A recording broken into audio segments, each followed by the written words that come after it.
তুমি কি খাচ্ছ সোনা?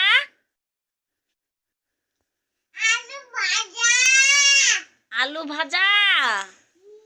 আর কি খাচ্ছ? আর কি খাচ্ছ বলো? পুকুরি। ওলে বাবালে, তোমার থালায় তো পুকুরি নাই, শুধু ভাত আছে। এদিকে তাকাও, তোমার নাম কি বলো তো? এ মা, ভালো করে বলো। তুমি একটু রাধে রাধে দাও তো দাদা, রাধে রাধে দাও। রাধে মুখে বলো। হ্যাঁ, আবার বলো রাধে রাধে। হরে কৃষ্ণ দাও, হরে কৃষ্ণ দাও। হ্যাঁ, গুড বয়। হ্যাঁ।